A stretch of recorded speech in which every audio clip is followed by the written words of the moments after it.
जय श्रीमन नारायण। ए पर जे टिप्पणी हम करे जा रहल बा रामानुजदास श्रीमान गट्टू वेणुगोपाल स्वामी जी के द्वारा दिहल गयल बा। अध्याय 9 राजविद्या राजगुह्य योग श्लोक 22। अनन्याः चिन्तयन्तो मां ये जनाः पर्युपासते तेषां नित्याभियुक्तानां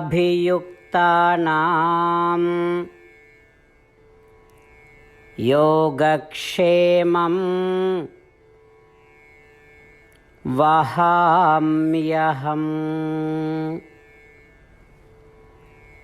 ओम। गीताचार्य श्री कृष्ण परमात्मा अर्जुन समेत हमनी सबके राजविद्या राजगुह्य योग सिखा रहल बानी। परमात्मा कहत वाड़न की अर्जुन जे हमरा के चाहत बा और बिना कौनो दूसरा लाभ के इच्छा कहिले हमरा के ध्यान करेला, जे हमरा के चाहत बा और हमरा पूजा करेला, जे हमरा के चाहत बा और हमेशा आपन विचार में हमरा साथे रहे के चाहत करत बा, और जे हमरा बारे में सोचे के अलावा ना रह सकेला, जे हमरा बारे में हमेशा सोचेला ओकरा के ही महात्मा कहल जाला। अर्जुन हम ऊ महात्मा लोग के योग क्षेम और कल्याण के ध्यान रखब, उनके योग क्षेम और कल्याण की जिम्मेदारी लेब।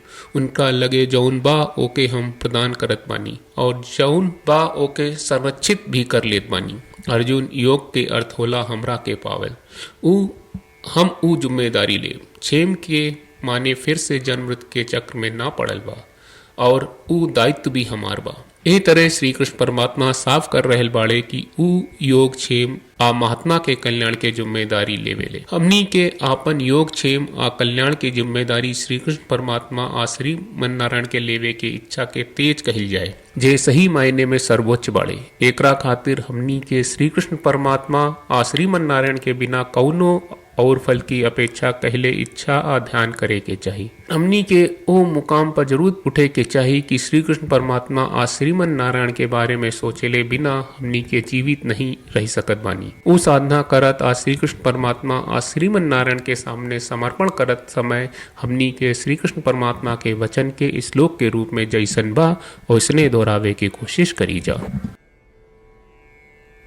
अनन्याश्चिन्तयन्तो मां ये जनाः पर्युपासते तेषां नित्याभियुक्तानां योगक्षेमं वहाम्यहम्। श्रीमन्नारायण करिष्ये वचनं तव। श्रीमद् भगवत गीता का पूरा सार श्री कृष्ण परमात्मा ने अध्याय 18वें के श्लोक 65 से 70 में 8 काम करे खातिर देले बाड़े। श्री कृष्ण कहले हम ओ लोगन से प्रेम करनी जो लोग इन 8 बातन के मान तारे। हम ओ भक्तन के हर तरह से रक्षा करब। श्री कृष्ण परमात्मा के द्वारा बोलल गईल संपूर्ण भगवत गीता सुनला के बाद अर्जुन कहले करिष्ये वचनम त्वा, जेके मतलब बा कृष्ण मैं वही करब जौन आप कही। यही कारण बा श्री कृष्ण अर्जुन के हर तरह के सफलता आ विजय प्रदान करेले। आई परमात्मा के आपन व्रत देई कि हमनी के ये 8 गौ कर्म के पालन करी जा। ई वचन परमात्मा के देवे से बड़न कौनो पूजा तपस्या यज्ञ नहीं। हम 8 प्रण कहब जौन हमनी के करे के चाहिए। आप सब कृपया इन्हन के आपन दिमाग आ दिल में सोची। श्री कृष्ण के आपन वचन देवे के ई तरीका में हमनी सबकी कल्पना करे के चाहिए कि श्री कृष्ण का चेहरा खुशी से चमकत बा और खुशी के एहसास करत बा। जय श्रीमन नारायण। यहाँ हमनी के 8 वादा बा। हमनी के पहला वादा, हे श्रीमन नारायण आपका निर्देश के मुताबिक हम हमेशा तोहार ध्यान करब और तोहार बारे में सोचब। हमनी के दूसरा वादा, हे श्रीमन नारायण आपका सलाह का अनुसार हम हमेशा आपका भक्त रहब। हमनी के तीसरा वादा, हे श्रीमन नारायण हम आपन सब काम तोहरा सेवा के रूप में और तोहरा संतुष्टि खातिर करब। हमनी के चौथा वादा, हे श्रीमन नारायण जैस की आप माने के कहले रहलू, हमरा बहुत विश्वास बा कि हम आपके होई और हम हमेशा आपन दोनों हाथ जोड़ के आपके नमस्कार करब और आपकी पूजा करब।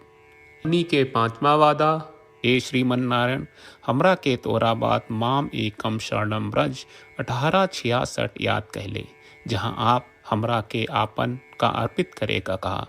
श्रीमन्नारायण, मैं हमेशा तोरे शरण में रहा। हमनी के छठवां वादा। हे श्रीमन्नारायण, हमरा के तोहरा बात माँ सुचहा 1866 याद कहले कि आप हमनी के शोक ना करे का आश्वासन दे रहे बड़े, हम अब और शोक ना करब। हमनी के सातवां वादा। हे श्रीमन्नारायण, आपने हमरा खातिर श्रीमद् भगवत गीता के वितरण करके हम सबके कृपा कहले और आशीर्वाद दहले बा। हम वादा करत बानी कि रोजाना कम से कम एक श्लोक पढ़ब या सुनब। हमनी के आठवां वादा। हे श्रीमन्नारायण, आप गीता के पूरा मानवता तक ले गयलू। हम गीता में आपके दिव्य वचन के उन भक्तन तक पहुँचावे के प्रयास करब जे गीता से अपरिचित बा। हे श्रीमन्नारायण, हम उई करब जौन तू करे का कहब। हम ऐसन व्यवहार करब जैसन आप चाहत बानी और हम खाली आपका खातिर काम करब। श्रीमन्नारायण के रोज आपन वचन देहल कि हम उइस करब जैस आप कहत बानी, ई अपने आप में बड़न पूजा बा। श्रीमन्नारायण, करशे वचनम त्वा। श्रीमन्नारायण, हम तोरे निर्देश के मुताबिक काम करब। सर्वम श्री कृष्ण अर्पणम अस्तु। जय श्रीमन्नारायण। अनन्याः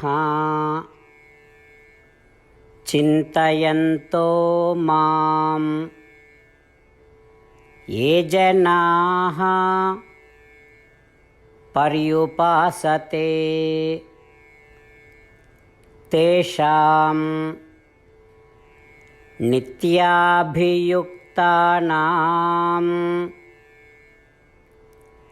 योगक्षेमं वहाम्यहम्। ॐ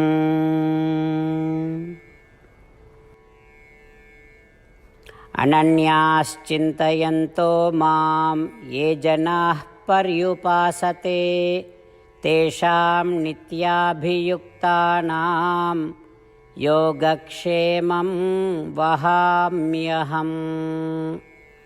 श्रीमन्नारायण, करिष्ये वचनं तव। जय श्रीमन्नारायण। सब भक्त लोगों से विशेष अनुरोध बा, जीवन में हर चीज में हमनी के तत्कालिक और प्रभावशाली परिणाम की अपेक्षा रहेला। एकरा खातिर आइए रोजाना 1 मिनट के समय निकालल जाए और नारायण आश्रम पढ़ल जाए। नारायण आश्रम प्राप्त करे खातिर नारायण आश्रम वेबसाइट पर जाई, जो www.narayanaashram.org है, और पंजीकरण में आपन नाम और ईमेल दर्ज करी। आपके द्वारा प्रदान कईल गई ईमेल पर आपका एक नारायण आश्रम PDF प्राप्त हुई। PDF में एक रामायण श्लोक, एक गीता श्लोक और एक विष्णु नामम बा। ये तीनों के मिल के नारायण आश्रम कहल जाला। हर व्यक्ति के ये श्लोक के अलग अलग संयोजन मिलेला। जब हर कोई 24,000 भक्तन के साथ रोजाना आपन नारायण आश्रम पढ़त आ सुनत बा, ता हर दिन संपूर्ण रामायण का 1 दौर, श्रीमद् भगवत गीता पारायण के 33 दौर और श्री विष्णु सहस्त्रनाम स्तोत्र पारायण के 24 दौर प्रतिदिन पूरा होएला। ई एक बहुत ही उल्लेखनीय और विलक्षण परिणाम बा, जौन हर एक दिन ऐस करे से निकलेला। ई कारण बा कि आप और आपके परिवार के सदस्य तुरते जाके आपन नारायण आश्रम प्राप्त करी। जय श्रीमन्नारायण।